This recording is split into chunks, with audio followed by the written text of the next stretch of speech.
कोई बात नहीं, 1 किलोमीटर की ही तो बात है, जल्दी ही पहुंच जाऊंगा।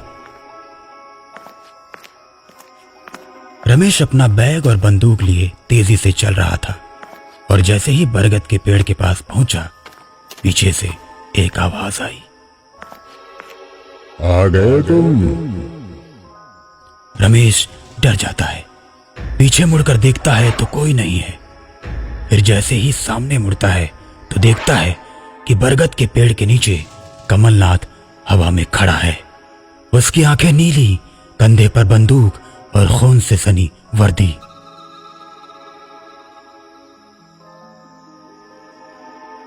आखिरकार तुम आ ही गए रमेश। मैं कब से इस घड़ी का इंतजार कर रहा था। अब मैं तुम्हें तुम्हारे कर्मों की सजा दूंगा। इतना कहकर कमलनाथ रमेश का गर्दन दबोच लेता है। रामनगर थाना पूरे प्रदेश में सबसे ज्यादा अपराधी पकड़ने के मामले में नंबर 1 है। कोई भी चोर चोरी करने से पहले 100 बार सोचता है कि चोरी करूं या नहीं, क्योंकि रामनगर थाने के नए दरोगा कमलनाथ की ईमानदारी और निडरता के आगे किसी की नहीं चलती। कमलनाथ ने एक बार किसी को पकड़ लिया तो उसका जेल से छूटना नामुमकिन है।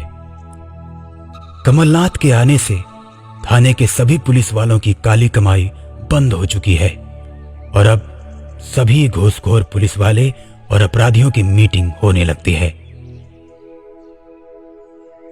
यार, इस कमलनाथ ने जीना हराम कर रखा है। न खुद खाता है और न खाने देता है। भाई, हमारे बारे में भी सोचो। पहले हम कितना मुनाफा कमाते थे और आप लोगों को भी देते थे, लेकिन जब से ये दरोगा कमलनाथ आया है, हमारा तो कोई माल पुल पार ही नहीं कर पाता। ये जब तक रहेगा तब तक हम लोग भिखारी ही रहेंगे। सब लोगों की बात खत्म हो जाने के बाद रमेश बोलता है, अरे आप सभी लोग निश्चिंत रहिए, कमलनाथ का कुछ हल जरूर निकलेगा। और अगले दिन रामनगर थाने में सभी पुलिस वाले मौजूद रहते हैं कि तभी दरोगा कमलनाथ के टेबल पर फोन बजता है। जय हिंद sir, head constable Ramesh sir. Sir, Laxmanpur पुल से बालू के ट्रक पार किए जा रहे हैं, जल्दी आइए सर। कमलनाथ बिना किसी सिपाही को लिए बुलेट पर सवार होकर लक्ष्मणपुर पुल की तरफ बढ़ जाता है। लक्ष्मणपुर पुल से पहले एक बरगद का पेड़ पड़ता है। वहीं पर रमेश अपनी गाड़ी के साथ खड़ा है।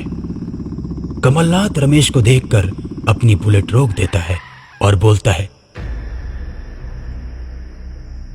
अरे रमेश, यहाँ क्या कर रहे हो? पुल तो आगे है ना। सर, हमने सोचा कि ट्रक को यहीं पकड़ लेंगे, इसलिए यहाँ रुक गए हम। कमलनाथ थोड़ा सोचने के बाद बोलता है, सही कह रहे हो, हम ट्रक को यहीं पकड़ेंगे, आने दो ट्रकों को। कमलनाथ अभी इतना बोलता ही है कि तभी ट्रकों के मालिक कमलनाथ के गले में पीछे से रस्सी बांध देते हैं। रमेश, बचाओ बचाओ मुझे, रमेश बचाओ।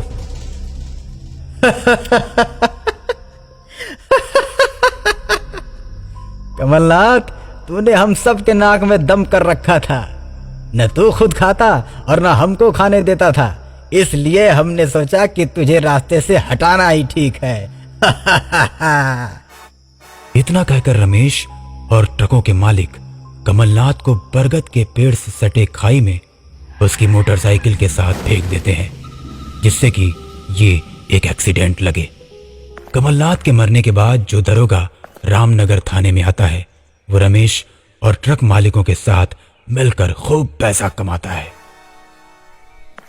और कुछ दिन के बाद रमेश रामनगर से तबादला करवाकर दूसरे जिले चला जाता है और 2 साल के बाद आज फिर रमेश रामनगर थाने में दरोगा बनकर आ रहा है। बस से उतरने के बाद रात काफी हो जाने के कारण कोई भी सवारी नहीं मिलती, तो रमेश पैदल ही थाने जाने लगता है। पैदल चलते चलते जैसे ही रमेश बरगद के पेड़ के पास पहुंचता है तो पीछे से आवाज आती है, आ गए तुम? रमेश डर जाता है, पीछे मुड़कर देखता है तो कोई नहीं। फिर जैसे ही सामने मुड़ता है तो देखता है कि बरगद के पेड़ के नीचे कमलनाथ हवा में खड़ा है। उसकी आंखें नीली, कंधे पर बंदूक और खून से सनी वर्दी। आखिरकार तुम आ ही गए रमेश। मैं कब से इस घड़ी का इंतजार कर रहा था। अब मैं तुम्हें तुम्हारे कर्मों की सजा दूंगा।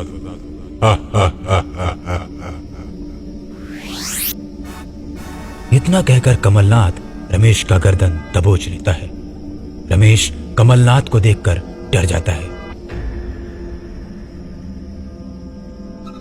अरे सर, हमको माफ कर दो, मुझसे बहुत बड़ी गलती हो गई थी सर, मुझे छोड़ दो।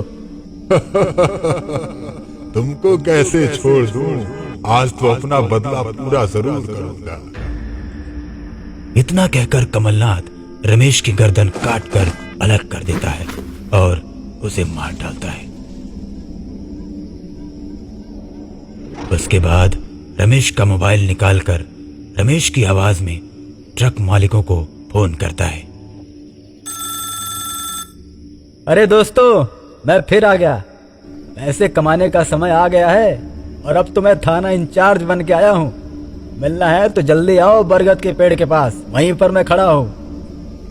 थोड़ी ही देर में ट्रक मालिक आते हैं और दोनों के आते ही कमलनाथ दोनों को दबोच लेता है और दोनों के गले में रस्सी डालकर उन्हें बरगद के पेड़ से लटका देता है, जिसके बाद धीरे धीरे तड़प तड़प कर दोनों की मौत हो जाती है।